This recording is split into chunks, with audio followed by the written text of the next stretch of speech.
Nira sat in the same corner of the great station hall once again. The hall was wide, filled with lights that glowed in many colors, and voices of many species mixed in the air. Traders shouted about goods, pilots argued about routes, and machines hummed as they moved along the floor. Yet in that noise, Nira sat alone. Her chair was near a small window that showed the red star outside. The star was strong and burning, and its glow always painted her dark skin with a soft light. She liked to sit here because no one else came near. The smell of hot metal and the faint taste of recycled air always stayed in the hall, but near the window she could imagine she was far away, perhaps even back home. Back home was a place of sand, wind, and silence. Rain came only once in many cycles, and when it did, her people would stop everything to feel it. They would lift their faces to the sky, let the drops fall on their skin, and breathe in deeply. The smell of earth after rain was rare, yet it was sacred. That memory often came to her mind when she sat alone. But here, on the station, no one asked her about home. No one asked her about the silence or the rain. She was the only one of her kind in this sector. Other aliens walked past her chair without even turning their heads. They thought her kind were too quiet, too slow, too strange. She never shouted in the market, never argued for space in the lines, and so they ignored her. Sometimes she thought of standing up and calling out, just to be heard. But each time, she stayed still. She told herself it did not matter. Still, the silence inside her heart grew heavy. On this day, as she sat in her usual place, she noticed movement. A man sat down in the empty chair beside her. She turned her head slightly. It was a human. She had seen humans before. They were spread across the stars, bold and loud, always making new friends and starting new fights. But this one was different. He was quiet. He did not shout, did not push, did not look around as if he wanted to own the whole hall. He just sat beside her, as if it was the most natural place to be. Nira kept still. She thought maybe he would leave soon. Most did. The human leaned a little closer. His voice was low, almost like a whisper. He said, "You smell like earth after rain." For a moment, Nira froze. The words touched something inside her. She turned her eyes to him. His face was calm. He did not laugh, did not mock. His eyes looked at her with simple honesty. No one had ever spoken to her in such a way. On the station, smell was a thing ignored. Everyone smelled of machines, oil, recycled air. Yet he had said something that belonged to her world, her memory, her secret joy. She wondered how he knew. Could he smell it truly, or was it only a human way of speaking? Her lips moved, though she almost never spoke to strangers. "Why do you say that?" she asked softly. The human smiled a little. "Because when I sit here, the air feels cleaner. It reminds me of home after the rain. On my world, rain is common, and when it ends, the soil gives a smell that means peace. You carry that with you." Nira did not answer at once. She looked back at the red star outside the window. For the first time in many cycles, her chest felt lighter. His words did not erase her loneliness, but they made a crack in its wall. The crowd in the hall moved as always, but in this small corner, it was quiet. For once, the silence was not heavy. The human did not speak more. He only sat there, as if waiting. Nira thought of the many days she had been here alone. She thought of the endless moments when no one cared. And now, here was someone who had noticed, someone who had chosen to sit beside her. She turned back to him. "What is your name?" she asked. "Ravi," he said. His voice was calm, like before. She nodded. "I am Nira." The names hung in the air like two stars meeting in the dark. Small, simple, yet strong. Nira felt something she had not felt for a long time, curiosity. She wanted to know why this human came here, why he spoke such words, and why he looked at her without fear or distance. But she said nothing more. She sat in silence, and he sat with her. The crowd still bustled, the stars still burned outside, but for her, the hall was no longer the same lonely place. As the station bells rang to mark the end of a cycle, Ravi stood up. "I will sit here again tomorrow," he said. Then he walked away into the crowd. Nira watched him go. Her heart was not as heavy as before. For the first time, she looked forward to tomorrow. The next cycle began with the same busy noise in the great hall of the station. Traders shouted about new shipments, machines rolled on smooth tracks, and bright screens flashed numbers in many languages. Nira sat once more in her corner by the window. She told herself not to expect anything. Perhaps the human had spoken only once and would not return. Yet a small part of her heart hoped he would. She watched the window for a long while. The red star outside burned with the same endless light. It was the only steady thing in her days. Then, through the moving crowd, she saw him again. Ravi walked calmly, not rushing like the others. His steps were quiet, his face at ease. He came straight to her corner and sat down in the same chair as before. Nira turned her head slightly toward him.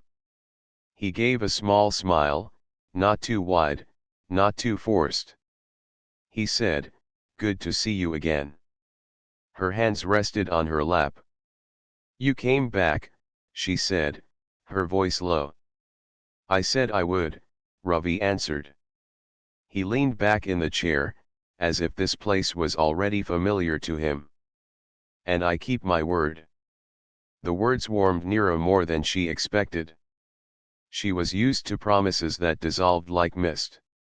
On the station, words often meant nothing. But here was a human who returned just as he said. They sat in silence for a while. Around them the crowd moved, but the corner near the window felt like a space apart. Finally, Nira asked, "Why did you say those words yesterday?" Ravi looked at her, his eyes calm. "About the smell." She nodded.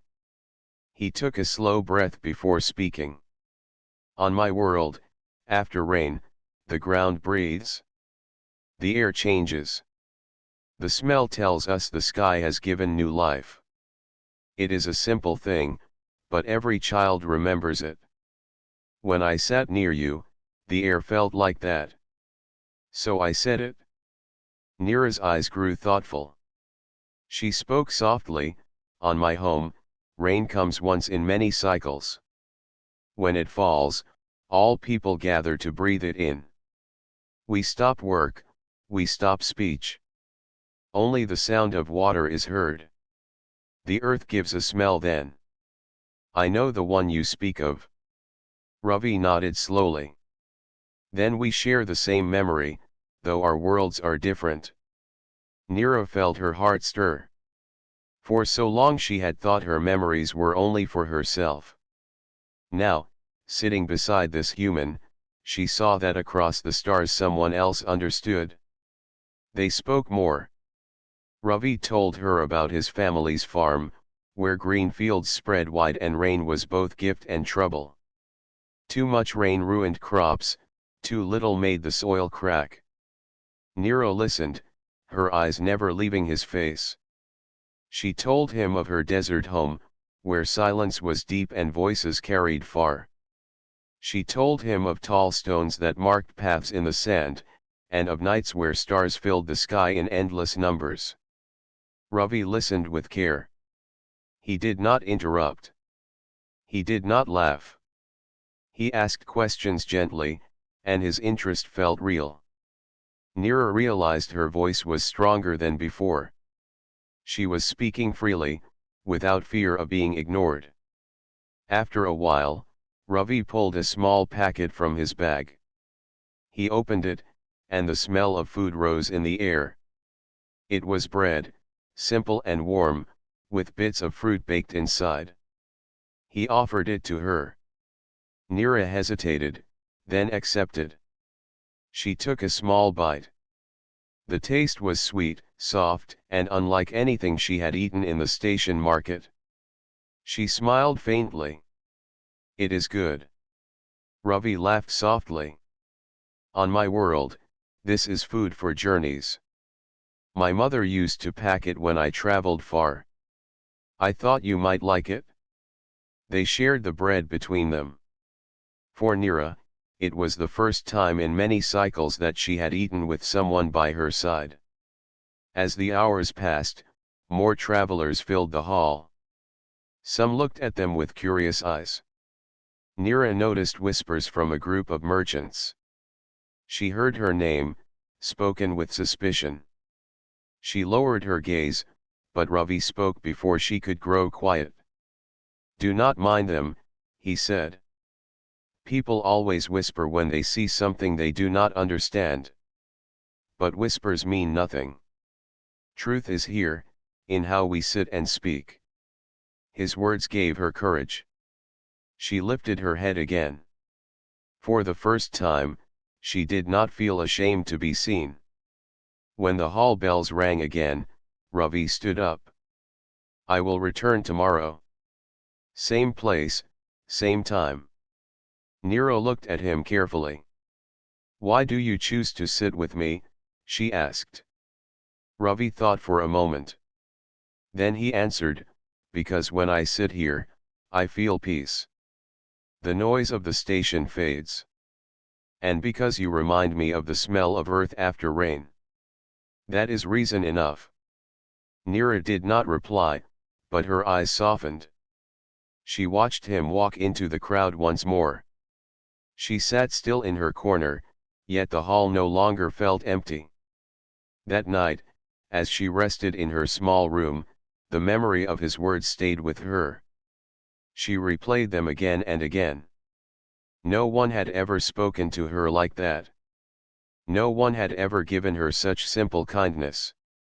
For the first time since she had left her desert home, Neera felt she might not always be alone. The next cycle came quickly. Neera walked through the crowded passage of the station, her steps light. She told herself she was only going to sit in her usual place, but in her heart she knew she was waiting for Ravi. She reached the corner by the window, sat in her chair, and let her gaze rest on the red star outside. Minutes passed, filled with noise from traders, machines, and travelers.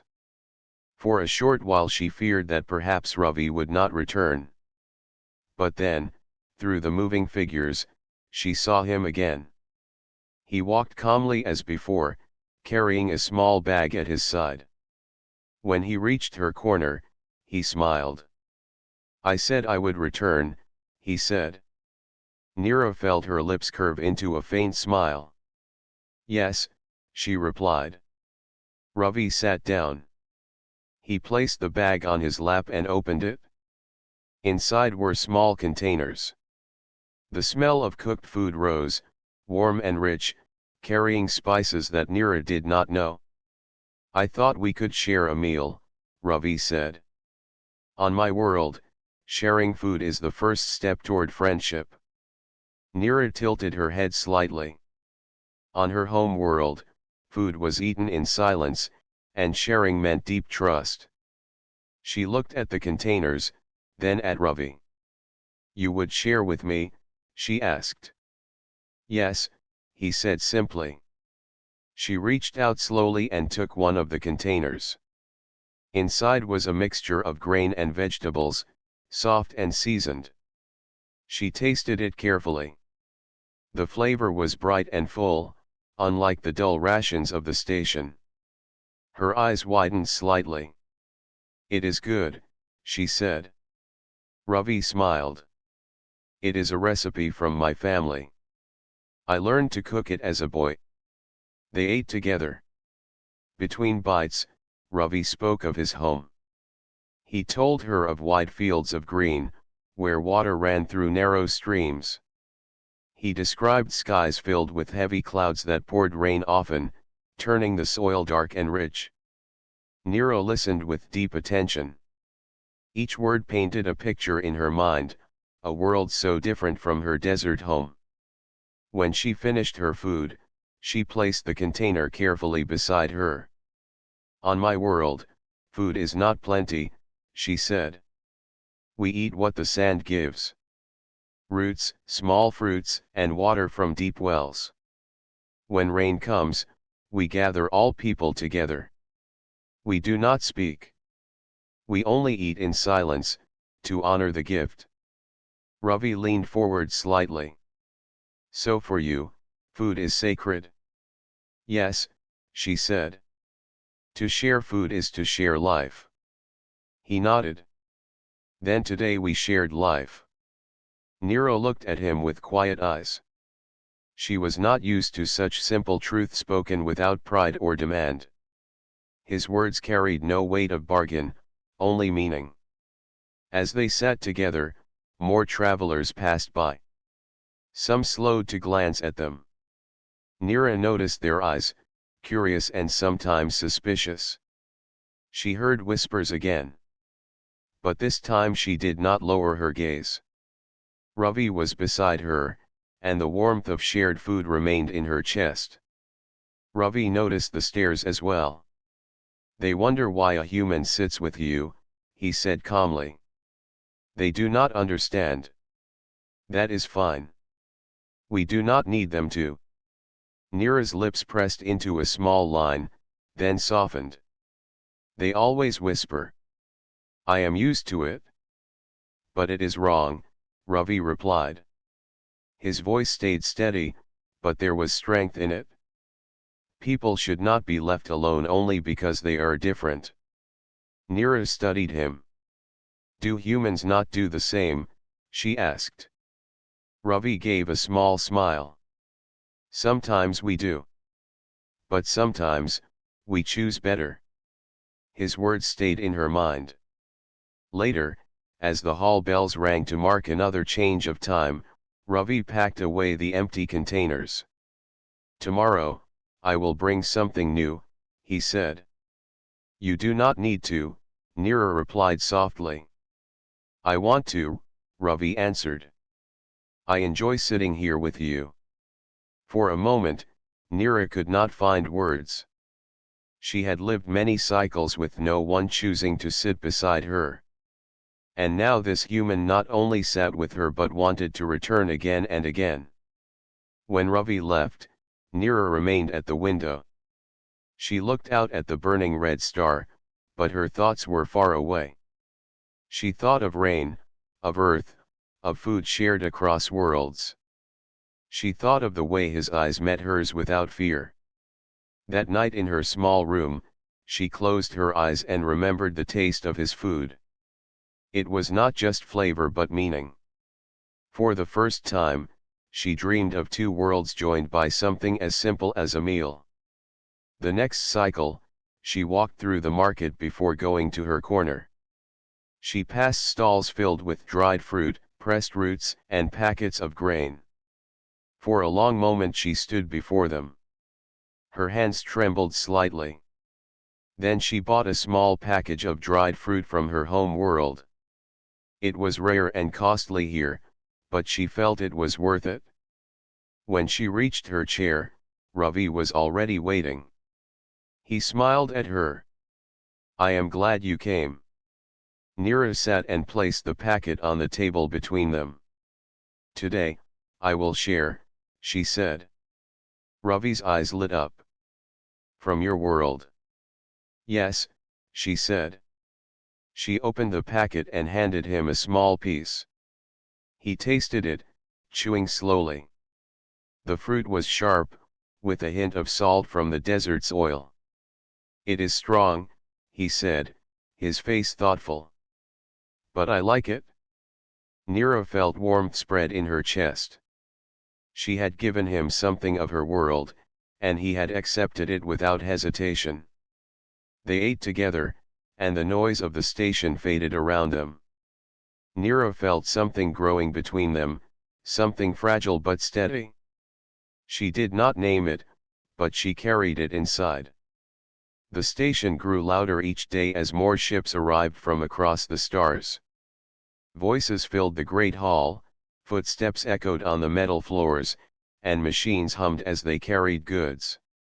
In that sea of sound and motion, Nira and Ravi still met at their corner near the window. For many cycles, their pattern stayed the same. Ravi brought food, and Nira sometimes shared pieces from her own supplies.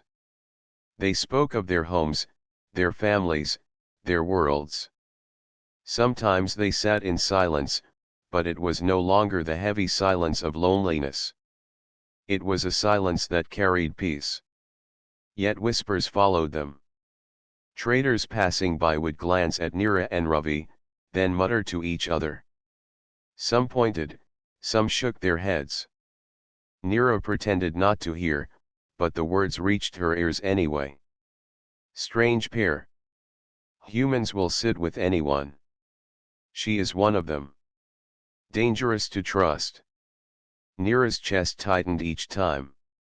Her people had always been treated with suspicion.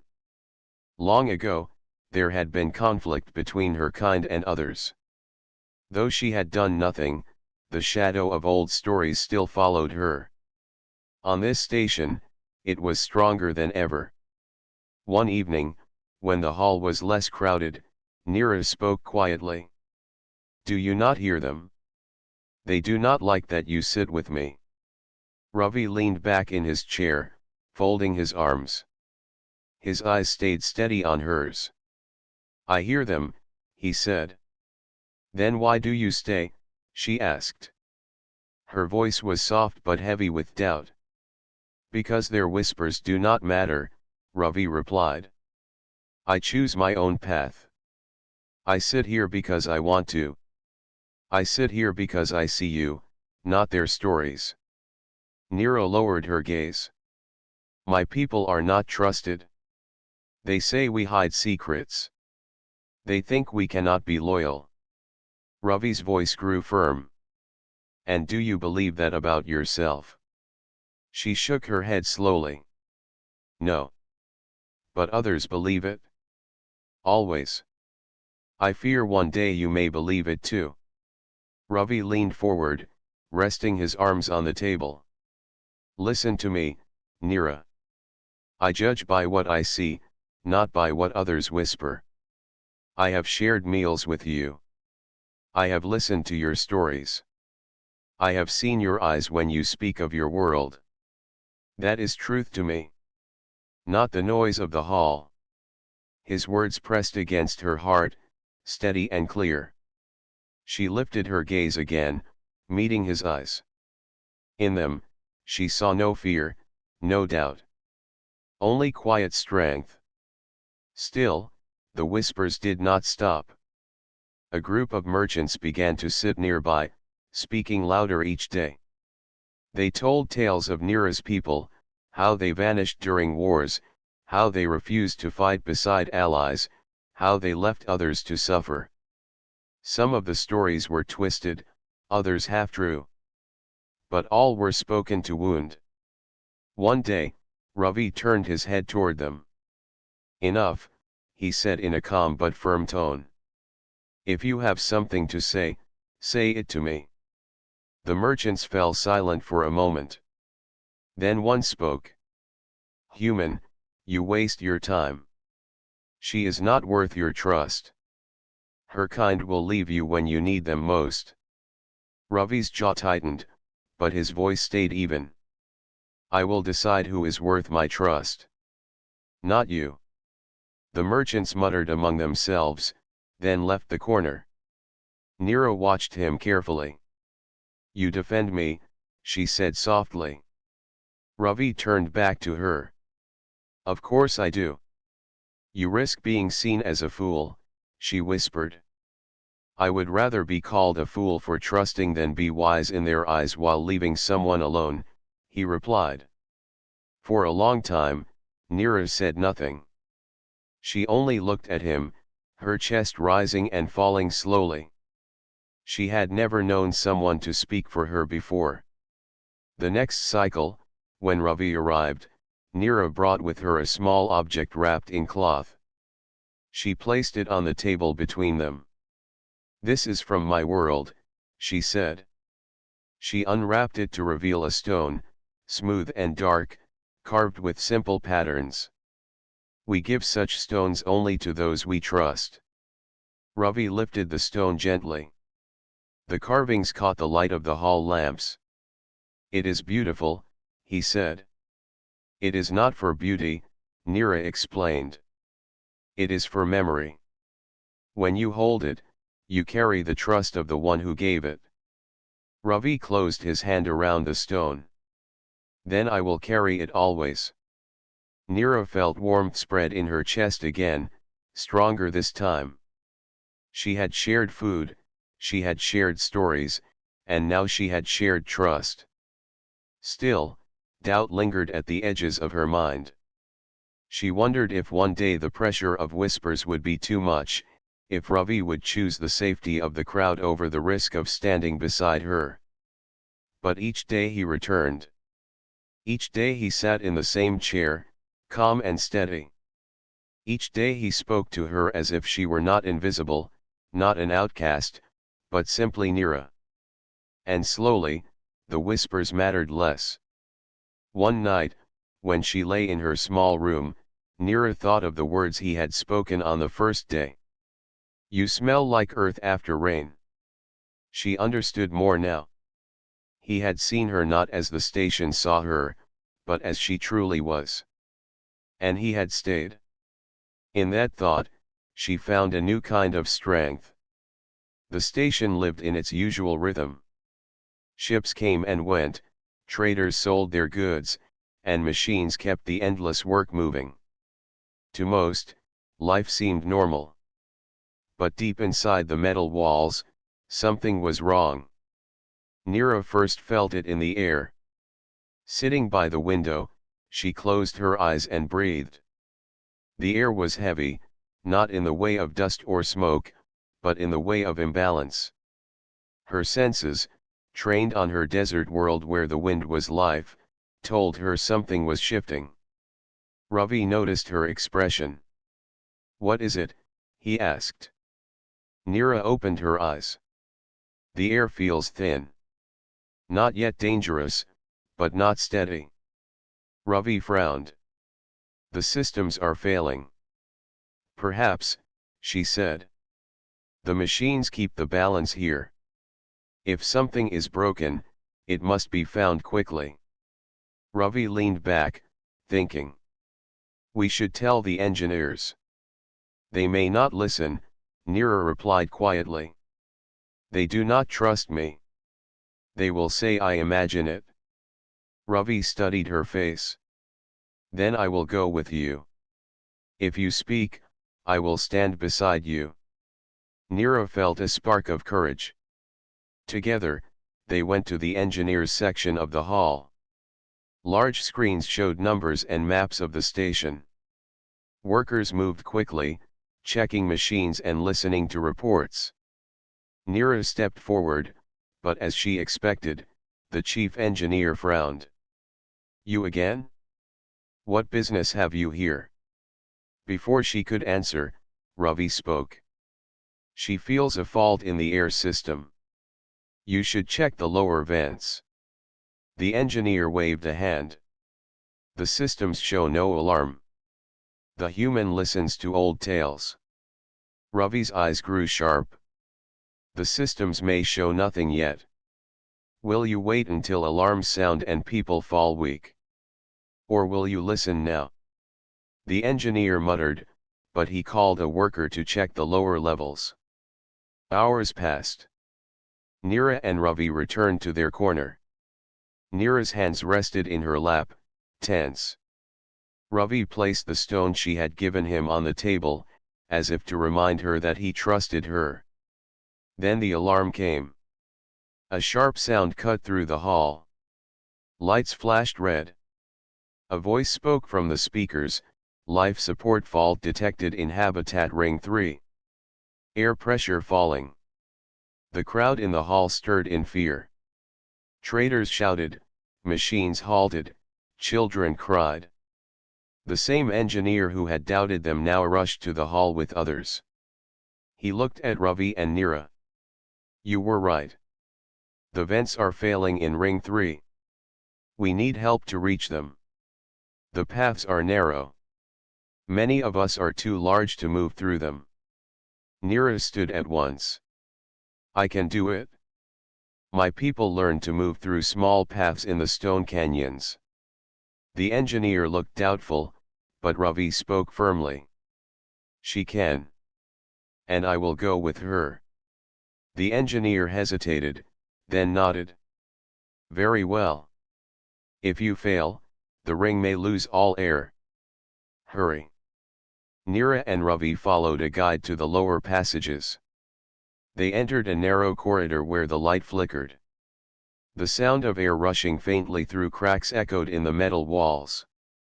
Ravi checked his tools. I will carry the patch kits, he said. Neera nodded. Follow my lead. The path twists. Do not lose sight of me. They crawled into the passages. The air grew thinner, making every breath harder. Neera moved with care, her hands guiding her along pipes and rails. Ravi followed, his breath steady but strained. At one turn, the light failed completely. Darkness surrounded them. Ravi reached out, and his hand touched Neera's arm. She did not pull away. I will guide you, she whispered. Her senses felt the movement of air, the slight draft that showed the way. Step by step, they moved forward. At last they reached the breach. A long crack ran along the vent wall, hissing as air escaped. The sound was sharp and urgent. Ravi set down the patch kit. We must seal it now. Neera pressed her hands along the metal, feeling the edges. Hold the light, she said. With calm but quick movements, Ravi lit the space while Neera placed the sealing compound. She pressed it firmly, her fingers steady despite the rushing sound. Together they fixed the plates and tightened the locks. The hiss grew weaker, then stopped. Silence filled the vent. Ravi let out a long breath. It is done. Neera closed her eyes and breathed. The air still felt thin, but no longer broken. The station is safe, she said. They made their way back. The climb was harder now, their bodies tired, but step by step they reached the wider corridor again. When they returned to the hall, the engineers were waiting. The chief stepped forward. The alarms are gone. The pressure is steady. You saved the ring. All eyes turned to Neera and Ravi. Whispers filled the hall again, but they were different this time. Not whispers of doubt, but of surprise. She saved us. They fixed the breach. Without them, we would have lost many lives. Neera stood quietly, her hands folded. Ravi placed the stone in his pocket and looked at the crowd. The chief engineer bowed his head slightly to Neera. I was wrong to doubt you. You have the senses of your people, and today it saved us all. Neera said nothing, but her heart swelled. For the first time, the eyes around her did not look away. Later, when the hall grew calmer, Ravi and Neera sat once more in their corner. The red star burned outside, steady as always. You see, Ravi said softly, their whispers are changing. Neera looked at him. Because you stood with me. Ravi shook his head. Because we stood together. For the first time since leaving her desert home, Nira felt she was no longer only an outcast. She was part of something greater. And beside her, the human who whispered of rain had become more than just a stranger. The next day, the station was alive with talk. Traders carried the story of the breach through every corridor. Children repeated it like a tale of heroes. Even workers who had never spoken to Nero before now looked at her with open eyes. But not all were happy. In the corner of the hall, some muttered that it was dangerous to trust an outsider. Today she sealed a vent, one said. Tomorrow she may open one.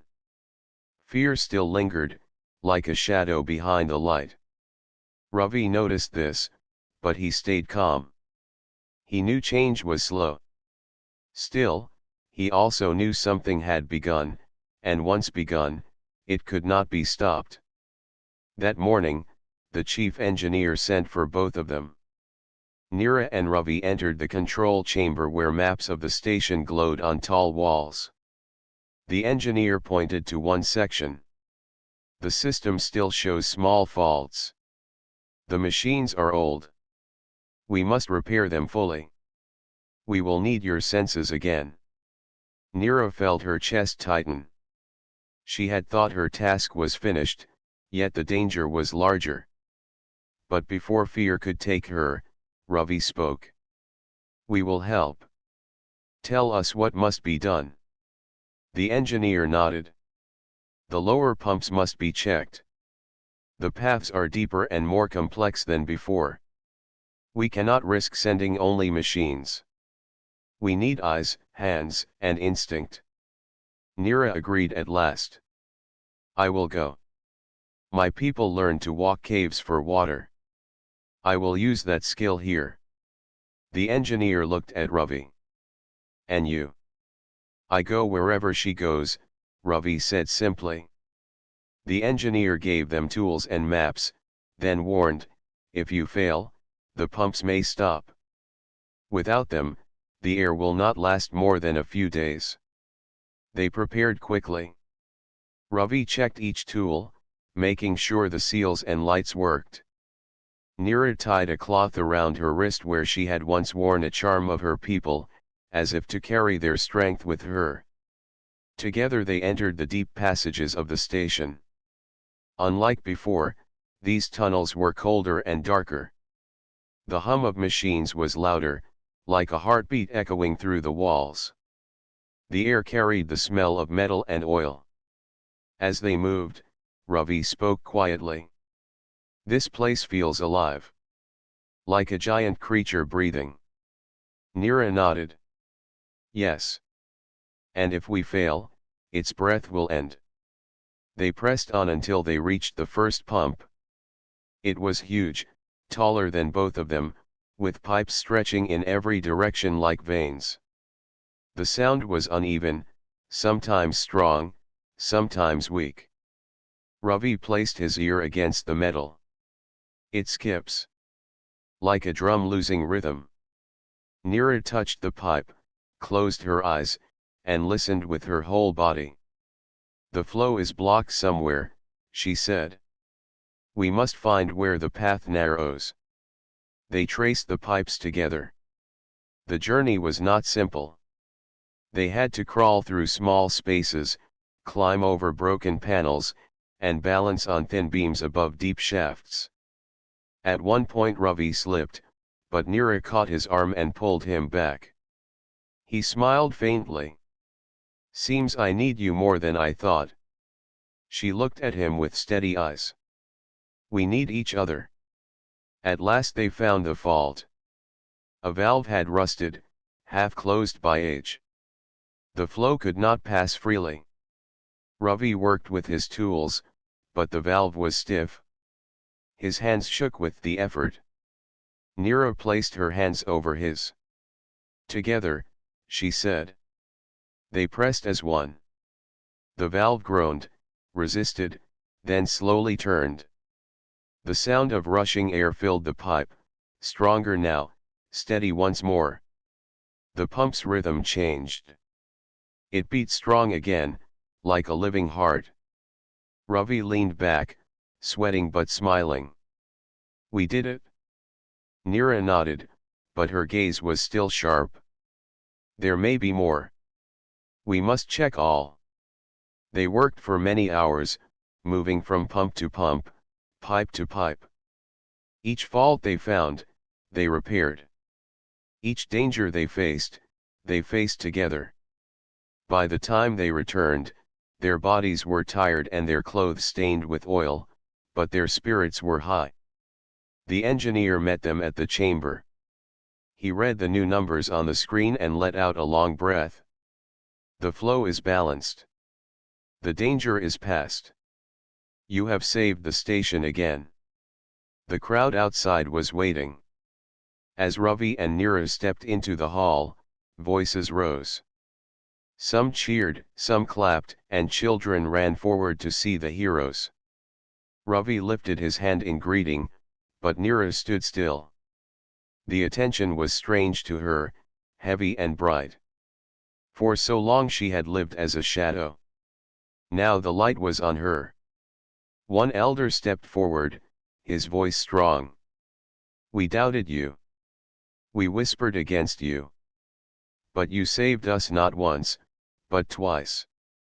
We see now that your gift is real. You are one of us. The crowd murmured in agreement.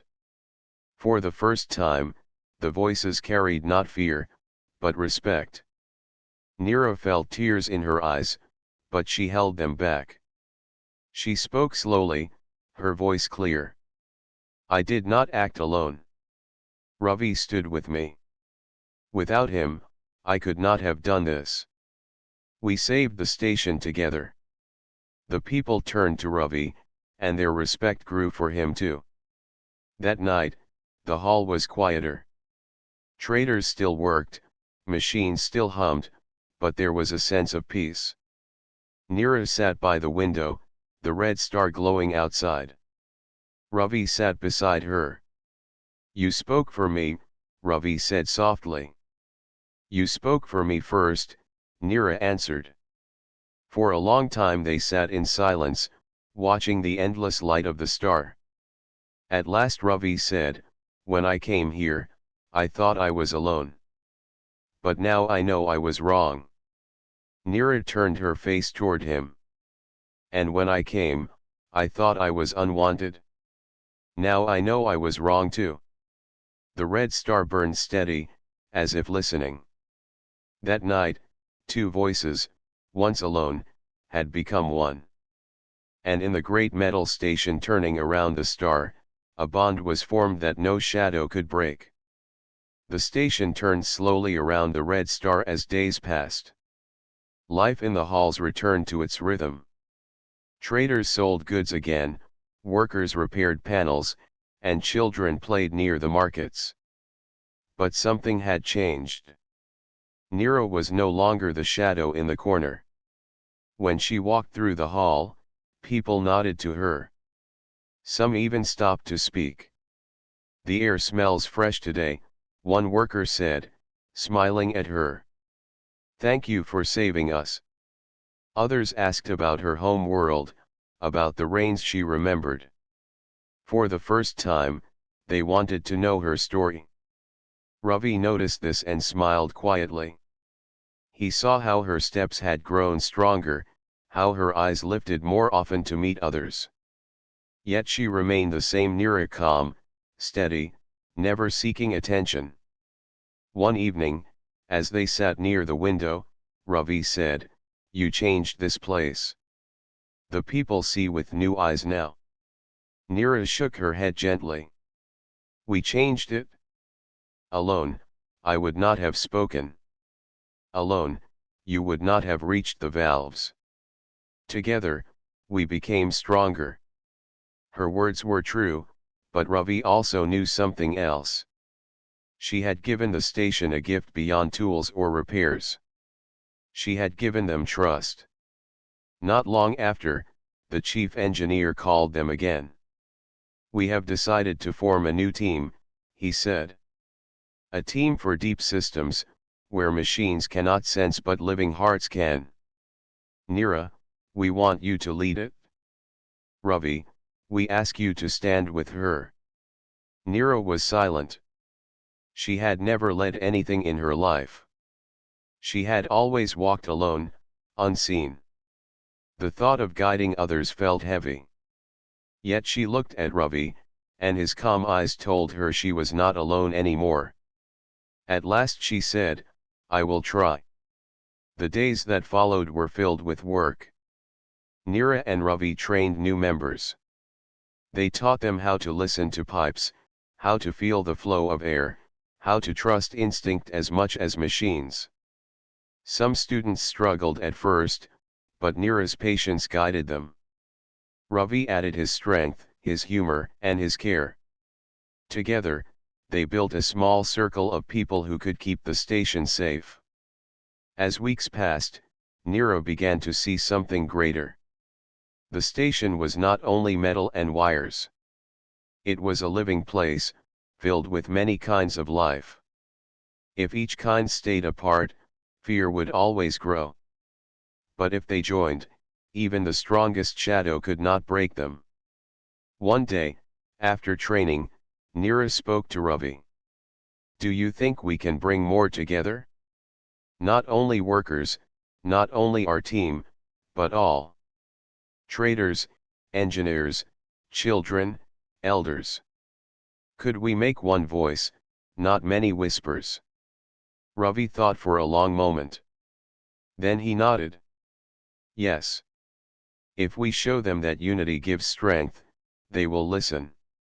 So they began. They did not call it a council or a rule.